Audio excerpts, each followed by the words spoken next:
Well, welcome today, everybody. This is the second in what will be several sessions that we'll do on Canvas, our new learning management system.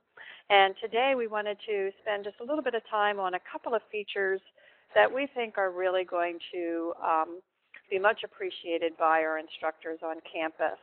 I'm joining you today by Quint Gregory. And Quint, why don't you introduce yourself? Then I'll say a few words about myself, and then we'll go ahead and get into our presentation. Hi, everyone. I'm Quint Gregory. I'm over in the Department of Art History and Archaeology, and I'm actually coming to you from the collaboratory in that space today, which you'll see at one point in my portion of the talk. It's good to have you all here. And I'm Deb Maddock. I'm with the Learning Technologies group here in Division of IT, and I'm also using Canvas this semester to teach a course. And so both Quint and I are part of a group of 70 faculty who are piloting Canvas this semester. And so far we're hearing mostly really good things from folks. As a matter of fact, I have a few quotable quotes to share with you from some of our colleagues. And I canvassed our pilot group and asked them to identify a couple of things that they might like. And it turns out that some of the things that they are finding really exciting are things that Quint and I will also be talking about today, particularly the idea of the speed grader. I think this is really going to change how we are able to do grading and provide really interactive feedback to our students on the kinds of assignments and quizzes that might be delivered in our course spaces. And I'm going to give you a little demo of that. So what I'd like to do is just take a second to share my screen with you and then tell you about 3 or 4 things that I really like about Canvas.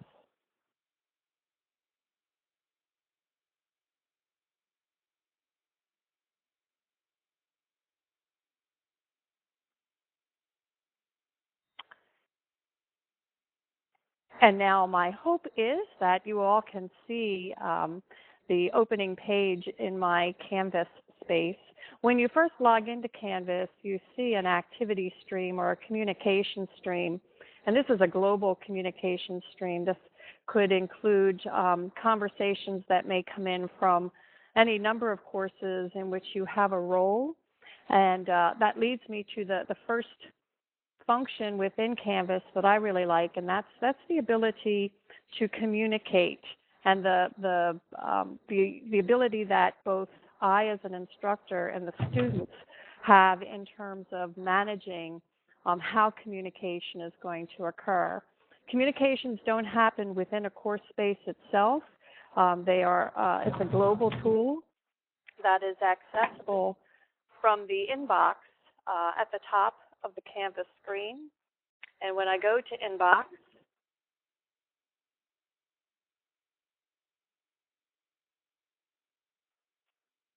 I go into something that is called conversations. And the most recent conversations in which I've had a role or that I have sent out will be listed over on the left-hand side of my inbox.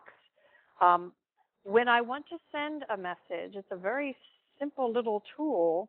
There's a little communication icon at the far right-hand side of the to field.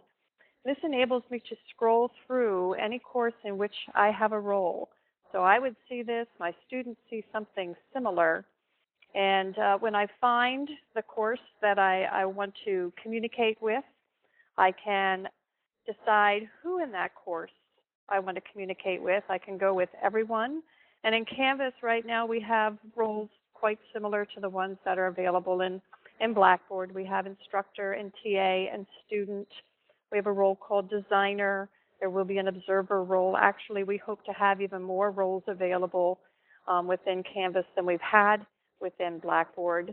But I can go to everyone, just those who are a teacher in the space, to my students. If I have more than one section in the course, I would be able to email the individual sections within the course if they are all mapped into one Canvas course space, or if I've created groups for projects or what have you, and I want to communicate with just the members of a group, I would be able to select the group and send my message. And so this really enables me to fine-tune how I'm going to be able to communicate with people from within the course space, or outside of the course space to individuals in any number of courses that I may have an affiliation with. If I actually want to respond to somebody who's in my inbox, I just need to click on their name over in the infield, and the past couple of communication strings I've had with that individual will appear on the right, and I can add another message. And it's very easy to attach files, or one of the really nice things in Canvas is how much use is made of multimedia, so that if what I want to send is a digital recording, in addition to or in lieu of a text message, I can just fire up the recording screen here. I'm going to show you that a little bit later when we get into the grade book. But I really, really, really like the way we can communicate in Canvas. One other feature of communication that is very different and is available under the settings in Canvas is the control we have over how we're going to be notified. You know, in Blackboard, we were known by our directory ID at umd.edu mail address. But in Canvas, we can say, well, you know, some things I may want to get at my UMD mail account. Maybe there's other kinds of communications that I want to receive at some other external account. I can set up many different kinds of communication options. In addition to email, I have the ability to say, well, sometimes I may want to be contacted at a social media tool like Facebook. Now, I wouldn't do this so much. I just did it for practice. But, you know, some students may actually want to be pinged via Facebook or via Twitter. Or they may actually want to get a text message, you know, when you are releasing, say, a new quiz or a new assignment. They may want to be texted about it as opposed to going to email. Students don't seem to be doing email as much as they're doing some of these other social media tools, and Canvas enables them to set up various contact methods. Now, once we have those contact methods in place, the other really exciting thing is to be able to indicate what kinds of notifications associated with the course we want to receive at what of the communication options I have set up and with what frequency. So for instance, let's say that I've decided I want to be alerted when my students submit something to the course, and I can determine where I want to get that alert and with what frequency. So I can say as soon as somebody submits something, I want to know right away, or perhaps I just want to get a daily summary, so I find out that, you know, 20 of my 30 students have made a submission in this day. I can also say, well, just give it to me once a week. There may be certain kinds of activities in the course space that, you know, I don't need to receive regular communication. Or maybe I just never want to know about it. You know, I don't think as an instructor we ever want to ignore any kind of communication attempts by our students. But for any one of these activities that are potentially going to happen in the course, I can set up where the communication should occur for me and with what frequency. This is also true for your students. Deb?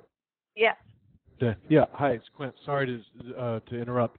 One of the attendees has lost the Let's see. Has everybody lost it, or Joe, is it just have you lost it just on your screen? I guess. Can I get a show of hands if you can still see my screen? Okay. Okay. Good. Good. Good. Good. That's good. Good. All right. Thank you. Joe, I'm not sure if perhaps it may be a browser issue for you. We're still up in most people's screens, My recommendation might be to jump out and then come back in and see if that solves the viewing situation for you. Okay? So in terms of communication, it's a completely different world in Canvas where both the instructor and the students have quite a bit of latitude in terms of where communication is going to occur and a lot of power over how often they're going to receive notifications. And it's important for you as an instructor to know that while you may send this message from Canvas, your students may be receiving it in any number of different places. You won't have control over that. They will have the control over where they receive those communications and with what frequency. So communication, the notifications, a tool that I really like. Now I'm going to take you into a course space. And just if you've not been in or had a chance to look at, some of our sample spaces out at the ELMS blog area, when you go into a course space, there is a default layout, and the default layout will usually be a course communication stream, which will show up in the middle here. Let's see, we have a thing, okay. People's screens are going out. Let's see. Can you type into the to field, in the chat field, what kind of browser you are using? Some of the browsers are less stable in WIMBA than others.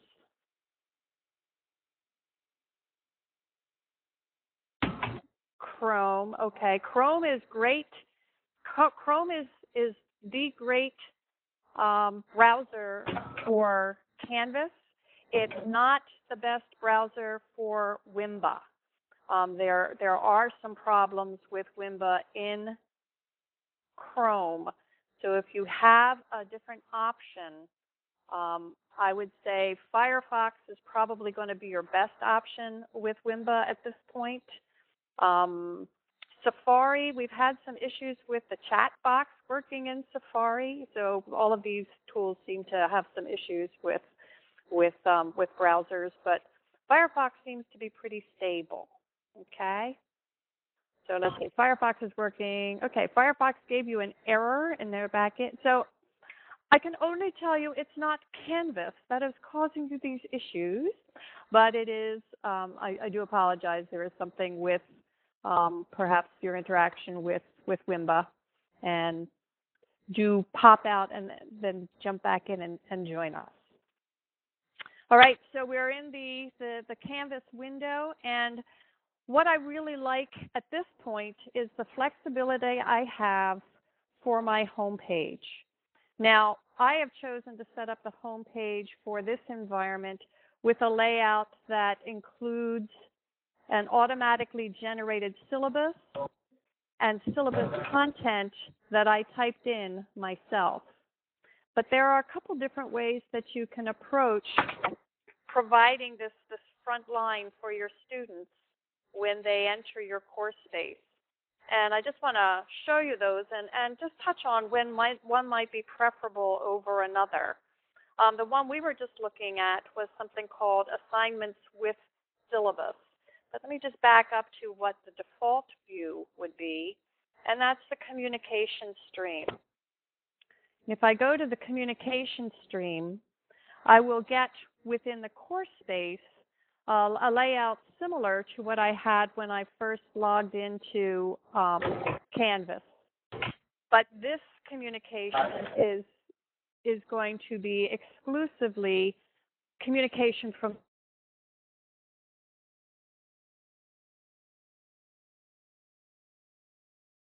or through the announcements, any due dates, all that information will be listed in this recent activity communication stream.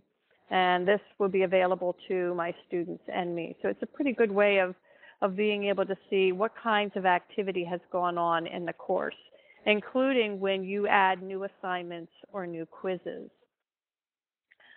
Another option that we have, if we don't want to go with the communication stream, is course modules and sections. Now, this is one of many ways that we can organize content within Canvas. It's a very streamlined outline where we just link to content, assignments, and quizzes that we have set up in different areas of the course space, and we enable the students to get to those things from this sort of modularized view.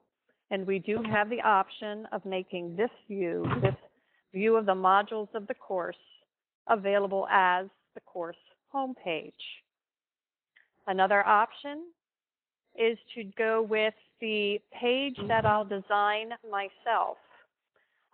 Within Canvas, a great deal of the course can actually be composed by a series of wiki pages. And so I can actually create a home page that is a wiki page in which I can integrate images and text and embed video if I want, so that if I'm really looking for a nice polished, graphically intensive kind of home page, I can do that and set it up as the home page for my course space. And then just going back one more time to this assignments with syllabus, it is possible for you simply to attach your syllabus file in this window and then display this list of assignments here. But what happens is that if you actually want to make your syllabus more interactive and you want to bring in text to describe the due dates and the different kinds of rubrics that you're going to use and other kind of information, this area becomes more like a wiki page, and it can be edited, and I can copy and paste text into it. What is nice about this environment that I really like is that as I start adding quizzes and assignments and activities, they become this running list at the bottom of this syllabus page that the students can refer to at any time. So they can go and say, okay, here's what was recently due through here is what is coming up. And each one of these items in this assignment list is a hot link to the assignment itself or to the quiz itself or to the description of an activity. This all happens automatically. And, oops, I think somebody's trying to talk. Somebody trying to talk here? Okay. When you click on the talk button, we all can kind of hear like you're sitting in a trash can somewhere. Certainly, if you have a question, I'm going to take questions in just a second, but if you have a question, please type it in the chat window or raise your hand, and we'll go ahead and pursue the question that you have.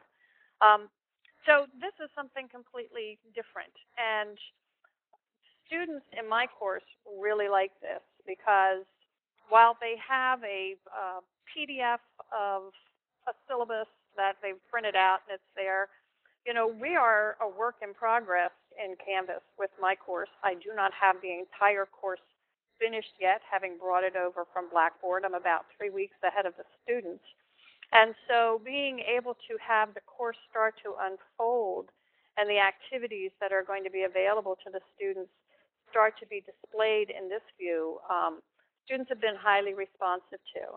But what I really like about this is choice. I have the choice of how I want the students to interact with the course as soon as they come into the space. So there, let me stop just a moment and see if we have questions on either of those two areas that we've touched on.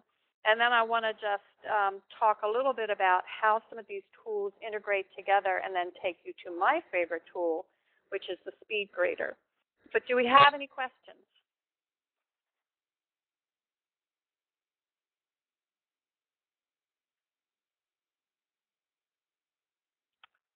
And I know we have a, yes, Joe. In the messaging, are you allowed to use symbols like Greek symbols and fonting like bold and italics, or does it just have to be plain ASCII? You know, I haven't tried that in the message tool. I know that there is a pretty sophisticated text box editor when we get into the wiki area that actually has the ability to do LaTeX or integrate LaTeX and you know, some higher end scientific notation. I'm not sure about the messaging tool, but we'll certainly look into it. Okay, and Agnes Ann, you said, so how much time do you think we will need to convert to Canvas? That's a fair question. When your content is migrated to Canvas, the files and the quizzes are going to be in a files area, which Quint is going to show you when we turn things over to him. From there, you will then be building that content into a space such as this. It starts off as pretty much an empty shell, and you will determine how you want to put it together. We're going to have some workshops that will look at content organization strategies. Over time, we'll develop some best practices on that. In all honesty, we're about 6 to 8 weeks into this ourselves, so we are learning every day with the questions coming in. You have a winter term session. You will be using Canvas in winter. Every course starting with winter term on will be hosted on Canvas. There will not be any Blackboard courses hosted after this semester. So we're all moving, and we're all going to be working towards understanding this tool as best and as quickly as possible. It's going to be a steep ramp up, but we're going to be ready for you as you are able to get to your migrated content mid to late October, particularly if you are teaching in the winter term. So good questions. How long has it taken us to do some of our course spaces? Mine's not done yet, but that's because I've been supporting 70 other faculty and helping them try to sort through some of their issues. But there's a lot of flexibility. I think the challenge is going to be unthinking Blackboard, because if you've been hosting your course in Blackboard for a number of years, you've gotten used to doing things in a certain way. And Canvas's approach to the organization of content is different. But the resources that you'll have within the course space, particularly when you start putting together assignments and quizzes, and when you start to manage the grade book, are much more sophisticated and much more flexible than we have experienced more recently. Okay, and Quint, what did you say? Page layout that you choose for a course is the view that the students will see. That's correct. So what we see here is what the students see. And Quint is going to show you a little bit about the student view tool, which is also a very nice feature. But my time is running short on the piece that I have, so let me just take you to what I think is the best feature that makes Canvas stand out above about anything else that I have seen, and that is working in the grade book to grade the materials or the submissions that students have made. If I go to the grade book, and not all of my students have done the things they're supposed to do, but there's two things I want to show you. I have had a couple people submit things for me here. Just a couple of nice visuals. When there are submissions that need to be graded, and they're not automatically graded, like a quiz, you would still have a quiz will automatically grade things. If something is late, it'll be identified as such. Now, it's important to understand that there's a relationship that occurs in Canvas that isn't available in any other tool that I'm aware of, and that is a relationship between the syllabus, the calendar, assignments, and the grade book. And it all stems from creating an assignment. When you create an assignment, say I want students to write an essay on some topic, and I post that assignment. The due date for that assignment automatically ends up in the course calendar. A column for the assignment automatically ends up in the grade book. The assignment itself ends up in that syllabus area in the view that I chose to show you on my home page. Syllabus is also available, if you choose to make it so, just from the course menu. So when I create an assignment, the assignment appears here, it appears here, and the students will be able to see, oh, I have something due here. And then it also shows up in the grade book for grading. And so here I am in the grade book. If I want to grade something, I can go into something called the speed grader, which brings up a visual for me of the item that I am grading. Now this happens to be a discussion post, and so I'm able to see the discussion post that I'm going to grade. And the nice thing about Speed Grader is that I could just look at this and give it a grade, but I also have the ability for any assignment that I create to create a grading rubric. And this grading rubric will be visible to the students when they look at the assignment, and it is also visible to you when you are here in the grade book, so that you can take a look at the effort and say, okay, I was going to grade on this particular topic. They did well. They did pretty well. Really nailed it. Did excellent. Whatever your rubric happens to be, you need to provide the criteria and the point values for each of the criterion, and then you can save that, and this will then become the grade visible to the students, and the students will be able to see how they scored on each of the criterion that was part of the grading rubric. You can also add a comment if you want to. So this is one way. This is what I really like about Speed Grader, is having this rubric. If you're sort of rubric focused in the way that you do grading, takes a little bit of time to put each rubric together. Although if I'm going to do a lot of discussion board posts, if that's something that I do as a matter of my teaching practice, I just need to come up with one discussion board rubric, and I'll apply it for each discussion board activity. So the work can really take me a far way down the pike if that's something that I want to do. Let me go back to my grade book and let's see. Joe, you said, can the grading be done anonymously, so you flip through all the students' answers without knowing who they are? No. You're going to know who they are. That is, as you go from grade to grade, you'll be able to actually see their names at the top. That's just going to be something that is visible to you.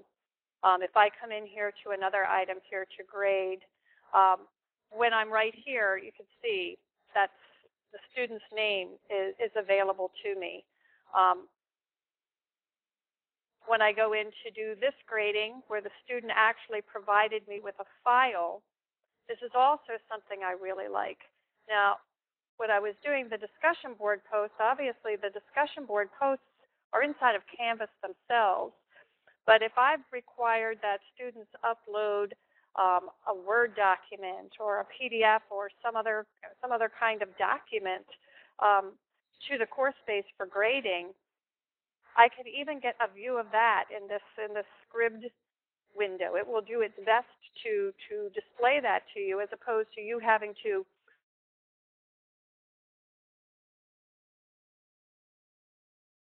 do the grade book in order to grade it. And so I can go ahead and look through here. If I don't have a grading rubric for this, I'm just going to take a look at it and work with it. I can give the student a grade, but the last really great thing that I love about the grade book is how I can communicate with the students. I already said I could provide them with a textual comment, but I could also attach a file. We have a lot of faculty who ask students to submit a first draft of a document, and you can certainly download those drafts to your desktop, edit them, and then upload the draft to this assessment and convey it back to the students. But another nice feature is this media comment. And depending upon whether you want to just share your voice or your face with your students, you can provide them with a narrative review of why you gave them the kind of grade that they did. You can start recording, and what you say will be recorded. They'll be able to see you. Hello, that was a very good effort. And once you have completed it, recording, and that will become a part of the grade information that will be available to the students. And I think this is going to be a really popular feature, particularly with students who are in distance learning classes, where you really don't get the opportunity to see the instructor very much. It's a nice way of making the instructor present in the delivery of a grade.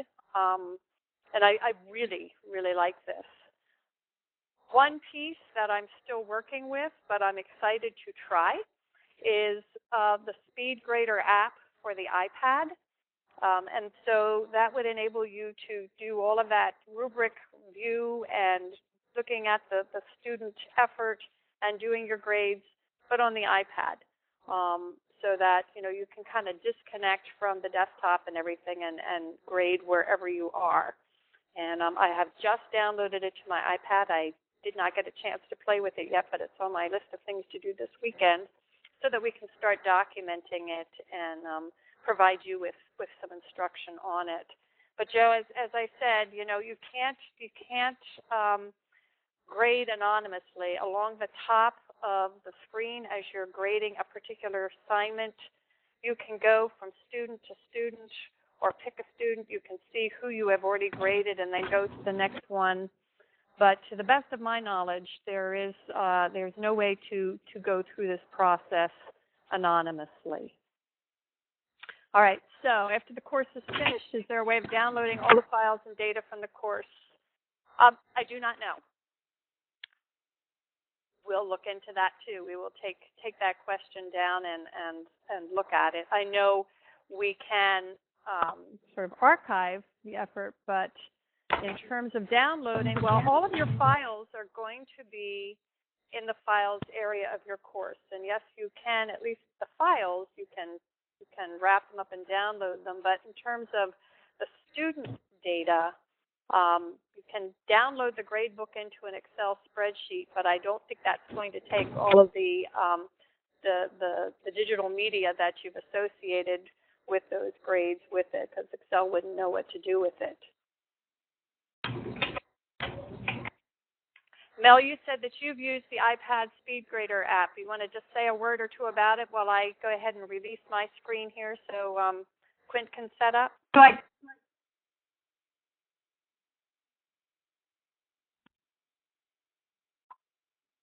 I have to click the talk button? Yes, ma'am. Okay, can you hear me then? Yeah, I used the iPad to grade to grade a discussion post, and it was very easy, very simple. What I couldn't do was to see the posts that people responded to the comments, because everything lined up with the student. So the student's original post and then any comments that the students made to other students were all with the student. So that made things a little tricky to grade the comments on the post. The original posts were very easy to grade. Okay, so when you're discussing or doing those discussion board posts, yeah, because it is just showing you what they contributed. So yeah, I do see where that would be challenging.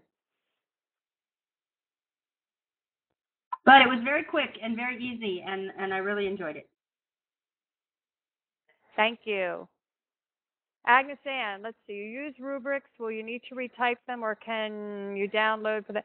I think the rubric tool is something you'll be able to copy and paste if you have that your rubric pieces in a Word document or something. But there's no way to really just import the rubric because that grid is of a format in Canvas itself.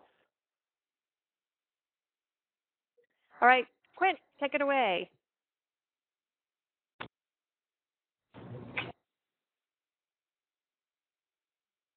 And lock talk.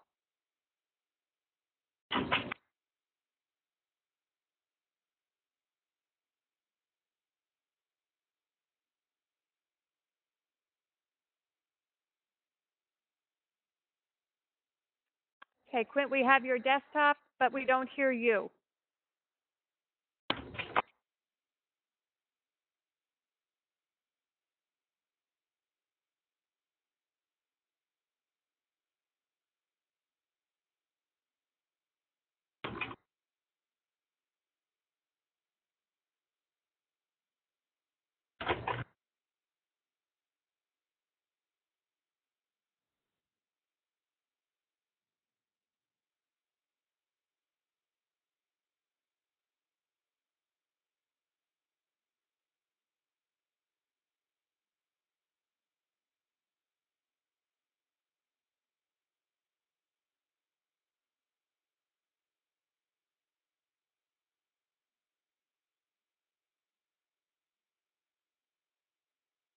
Quint, we can't hear you.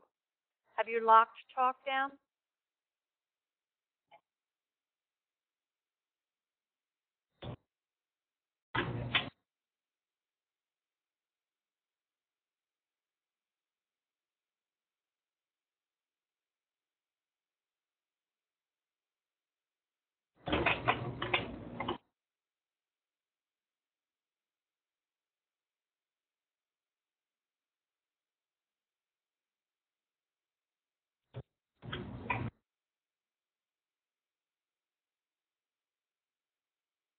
Okay, we're having a little technical difficulty. Let's give Quint a second just to get his headset working with Wimba.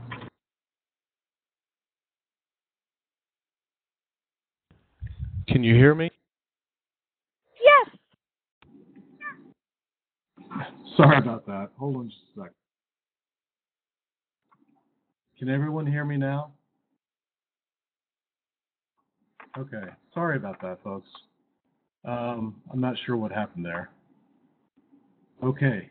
Yes, people are saying yes. All right.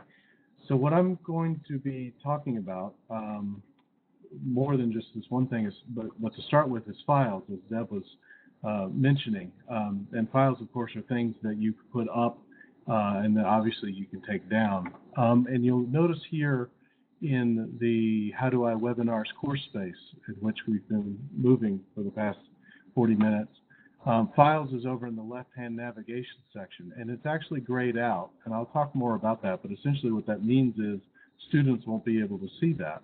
What I'm going to do is go ahead and click there, because even though it's grayed out, you can still click into the space. It's just a way of letting you know what students can and cannot see. And they cannot also see settings, even though that's not grayed out. But what you see here are some files, and in this case, we've got some that Deb has prepared for this course space. And what I'm going to do is actually show you how easy it is and how really, truly wonderful it is to get files up into Canvas. It's a snap. And so this is really a great place to do it, because if you look in this sort of main window here, and you see over in the right, add files and add folder. And I actually would encourage you to use a folder to sort of chunk up different information. And so for the purposes of my little demonstration today, I'm going to create a folder called Syndac. For some reason, he got in my mind. I'm a big fan, and we're going to just do that. And I'm going to open it up, and you'll notice that it says nothing in this folder. So now what I'm going to do is, actually I'm going to move the window over just a bit, and you see here folder of some PDFs and pictures, images, JPEGs, that I might want to upload. And I'm going to take a few and just grab them and just drag and drop. And you'll notice it says uploading 3 files. And in rather short order, you have your files uploaded. It's very simple. And just a note about how you might prepare the files. You'll notice that I've kind of given them names. So this is the last name of the author and some keywords from the title of the text. I highly recommend that because when you go to start populating a page with files, you'll trust me, you'll want to have very easy, clear to read file names. Let me go ahead and add files a different way. For those of you who may not like drag and drop, you can also click on Add Files, and you'll see that the folder comes up here. And I'm not sure which ones, I guess I did the 3 below, so I'm going to do the 3 above now. And I'm just going to say Open. Oh, okay. I'll just say overwrite. I guess I did. But you see it's uploading 3 files. So it's the same way. It's a different way to the same end. So if you don't prefer drag and drop, you can always use Add Files. All right, so I'm going to sort of back out of this area for the moment, because what I want to do now is go into Pages. And Deb really showed you all the different modes that you can sort of see information. One of them is to create a page. And so I hope now that you can see, it looks like there may be some error messages. I'm sorry if that's the case. I'm going to hope that Deb can address those. Hopefully you see the Welcome to the How Do I webinar course. And what I'm going to do is actually create a new page. And you'll notice over here on the right that you can create a new page. And as Deb said, they're wikis.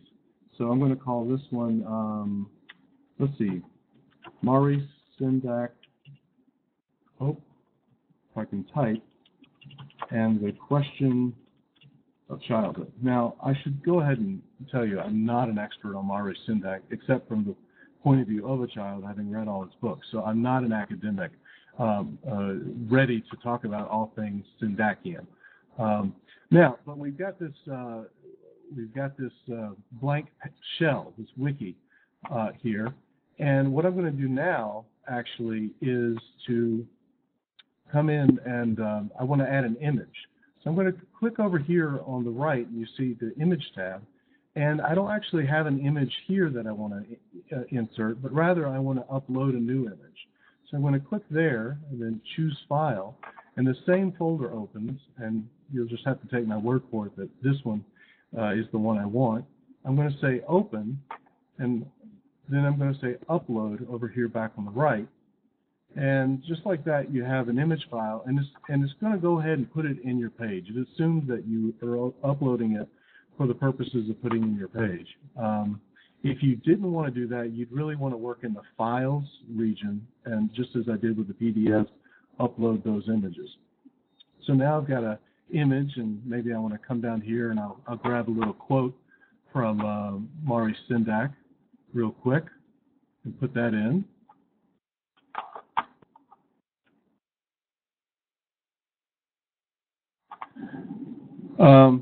And so now we've got, maybe I want to, this is going to be kind of a readings page. And I'm not going to go through and type everything up because time is short. But let's go ahead and put in one of those PDFs. And so it happens to be by someone named Jennifer Waller. And being an academic, I like to try to give as much information as possible.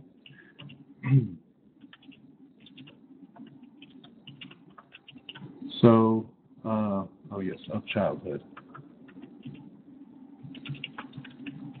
This is a real reading, by the way, so I'm not making this part up. And watch what I do here. I'm going to actually highlight this. And now I'm going to go over to Files and look under Course Files, and you'll see that that folder we created is now there. And I'm going to look down and find Waller and double-click on it. And what we should get, let me try again. Well, theoretically what we get. Oh, bugs always crop up at the wrong time. There we go. Okay, here's a trick I just discovered. You want to click on the text, not the symbol. I guess I've always done the text. You don't want to click on the PDF symbol. If you saw that yellow sort of flash of a rectangular box around there, that meant it linked up. And so now if we go, like if I save the changes here and then we have the page, this will actually link to the PDF. Another way of doing this is to simply go over and click, and you'll notice what happens is it simply, it inserts a link, but it inserts a link with the file name. So this is what I was saying you might want to think about in terms of creating your files. You want to have some relevant information so people at least have some sense of what they're going for. So there's two ways to sort of do that. And now I'm going to sort of save the changes, and you can see, so there's my page, and like that we've got a PDF, which is, well, we don't need to really see it. We don't need to read it. There it is in case you want to. So that's one thing that you can do.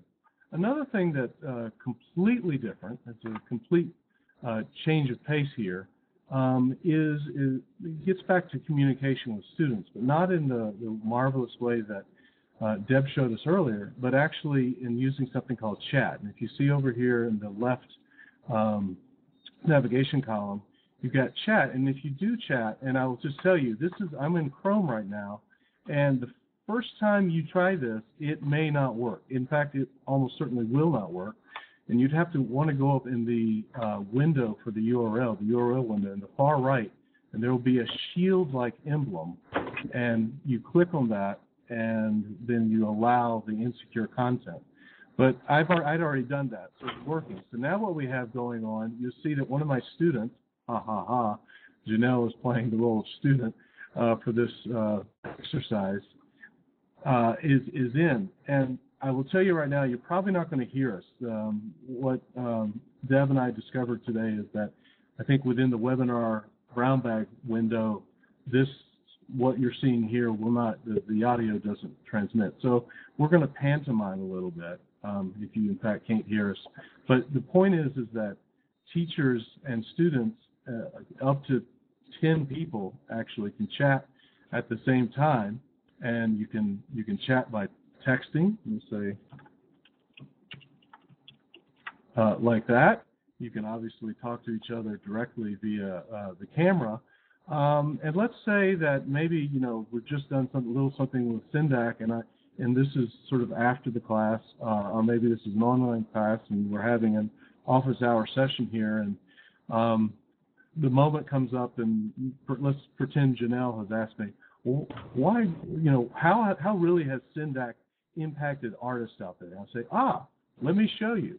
And if you see up here, well, that's curious. I don't see it all of a sudden. There should be right next to this whiteboard, there should be a YouTube. Oh dear, this is weird.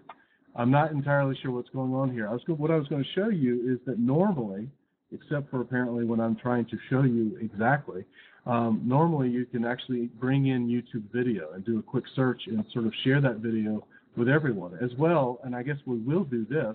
Oh, there it is.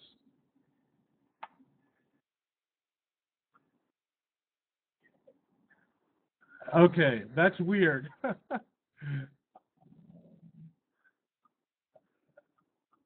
I apologize. I don't know what happened there. It wasn't even the video I was going for. So something happened, but it was Syndacian, so that's great. But you can also, for instance, there's a room whiteboard feature, and I'm going to sort of go into that and join it, and I'll just, maybe Janelle and I are talking about something else, and she's going to come in, and you'll see her little clicker. I'm going to start drawing a little doodle here.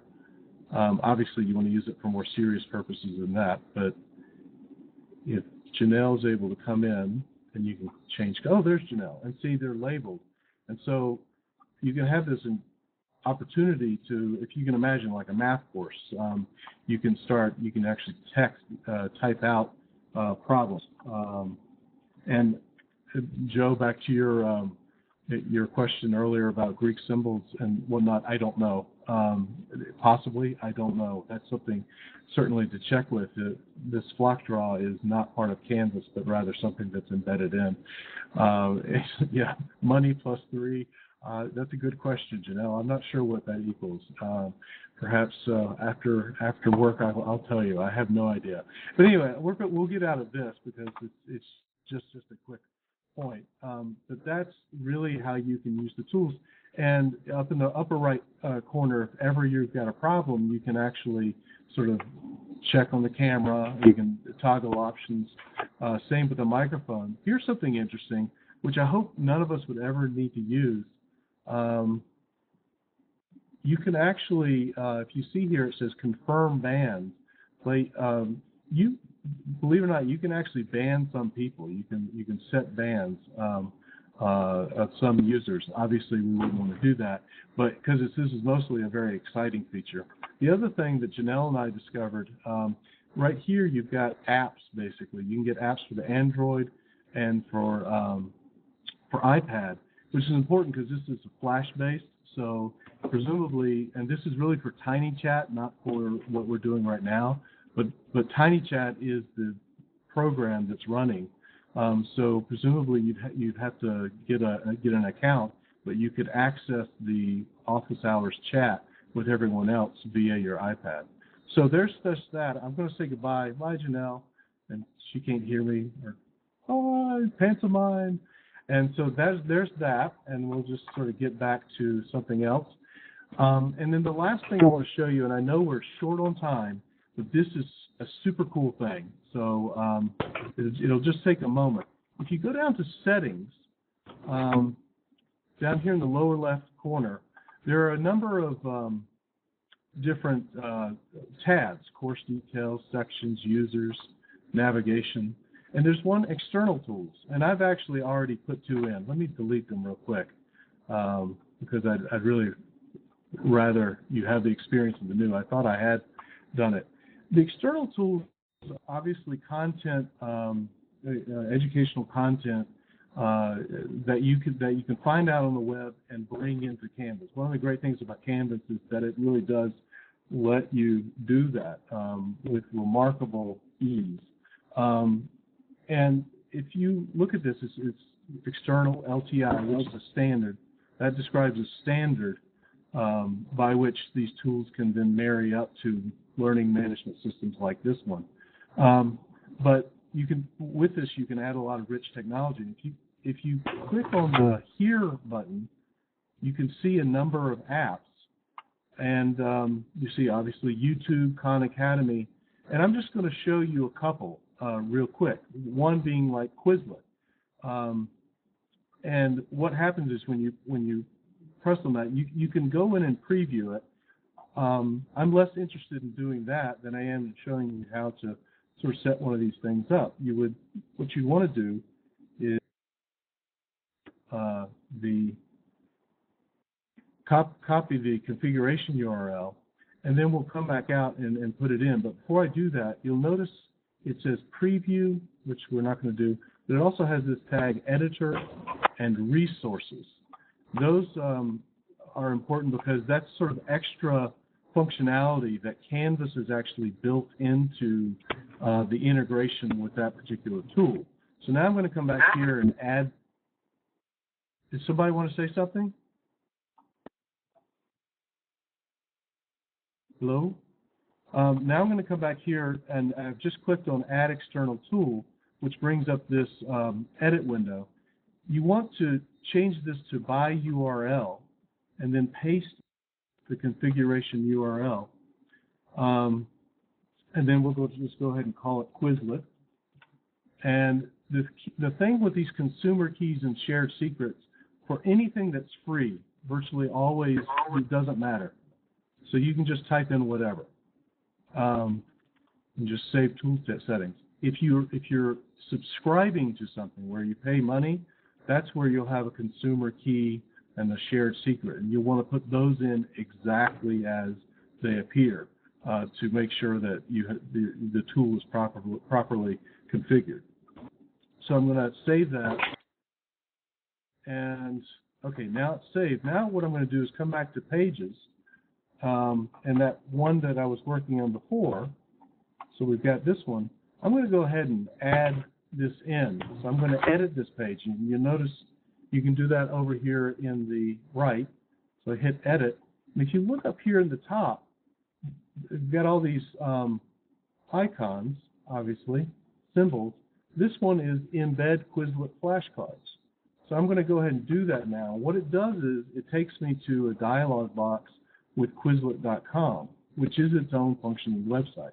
And I'll do, I don't know, let's do algebra. I realize it has nothing to do with Syndac, but at this point I really want to get back to something a little closer to what we do.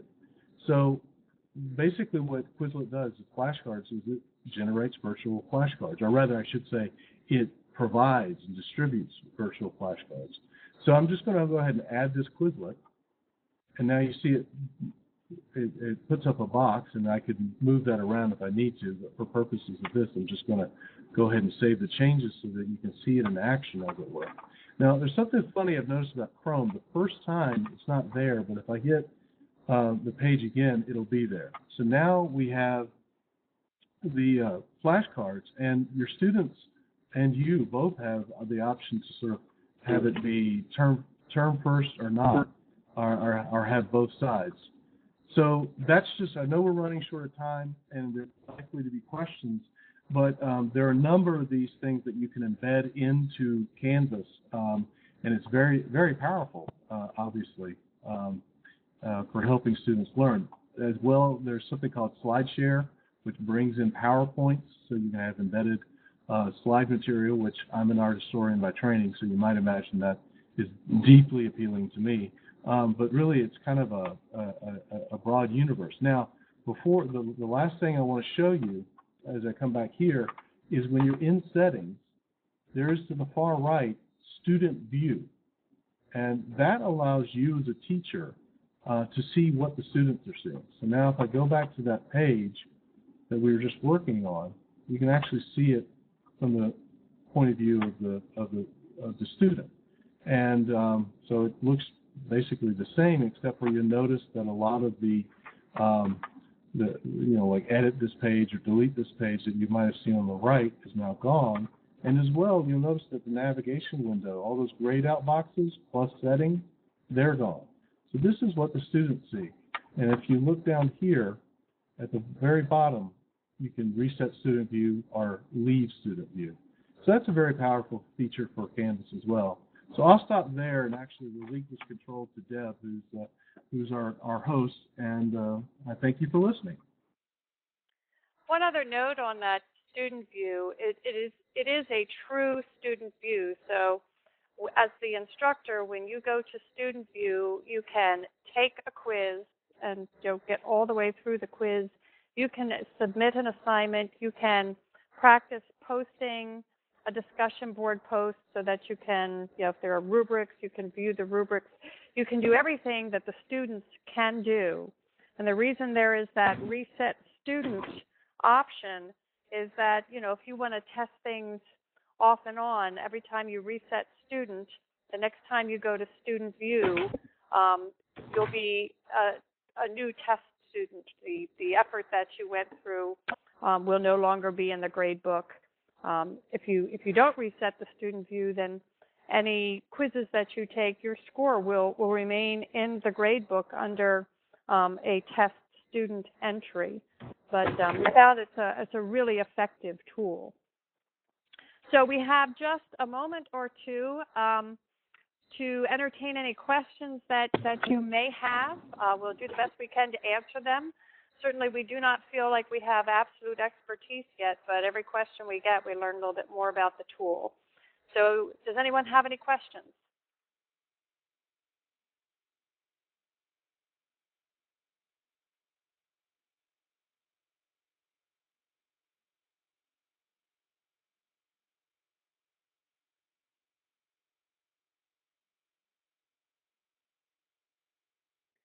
Joe, your question is, can you edit the HTML code? Yes, you can. When you are in a page. As we said, a great deal of Canvas is put together as a series of wiki pages, and you can switch into HTML view and just work in HTML if that's what you'd like to do.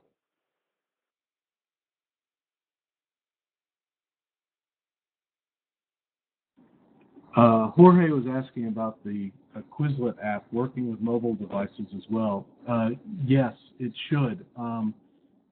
That is my understanding. But again, there could be a lot of bugginess.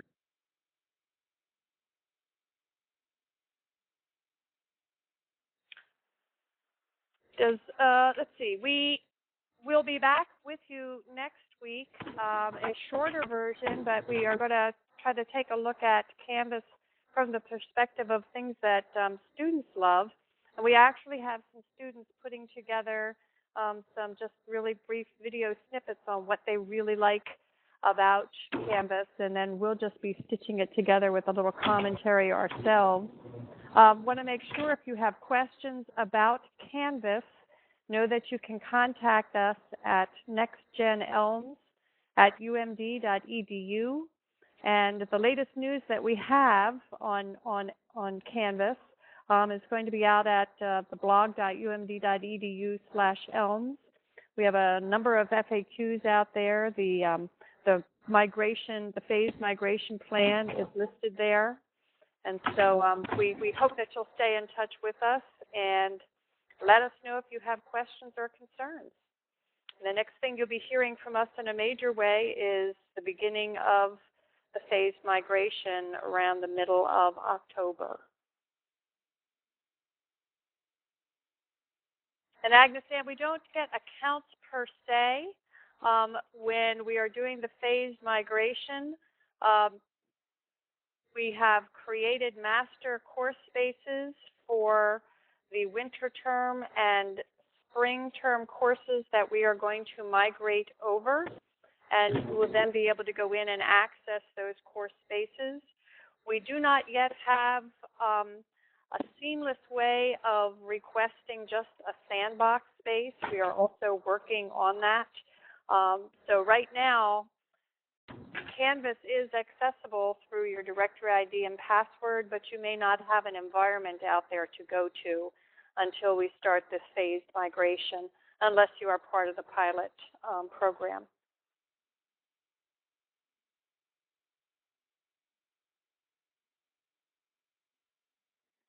Oh, yes, we will have quite a season of workshopping and webinaring and video tutorials.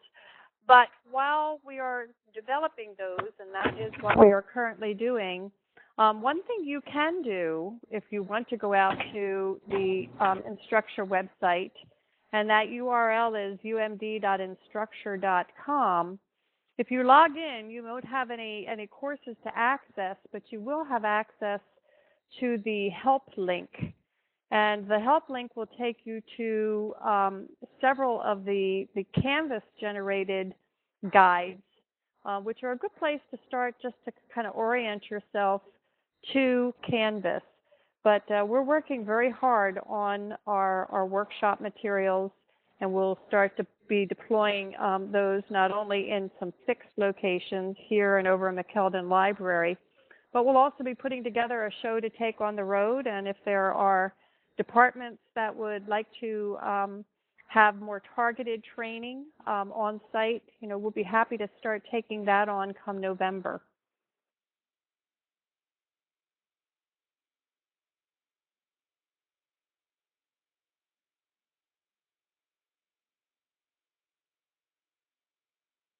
What would be a good way of communicating with graduate students who TA and teach? Our primary method of communication is through the ELMS list, which anybody who currently teaches a Blackboard course space gets communication through that, and of course through FYI. But is there a specific tool that we could use to try to communicate with that constituency?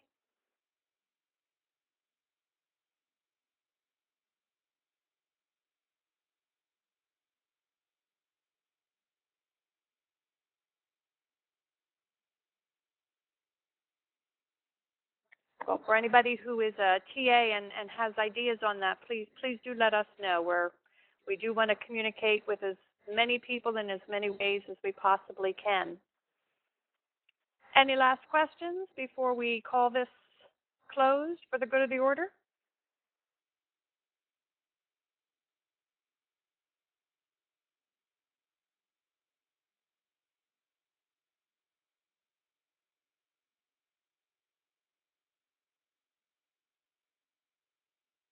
Okay, that's a great tip, Danae. Thank you. We will see what we can do about making sure that the graduate student government has information to share, as well as some of the other communication methods that we already have in place. Appreciate that. All right, well, we're going to go ahead and close down. And remember, you can reach us at nextgenelms@umd.edu if you have questions or concerns. This is also right now the email address that our Canvas pilot faculty are using to communicate any kind of issues that they're experiencing. So this has been archived and will be available around this time next week out at the webinar and Brown Bag site. So thanks for your time today, everybody. Thanks all. Bye.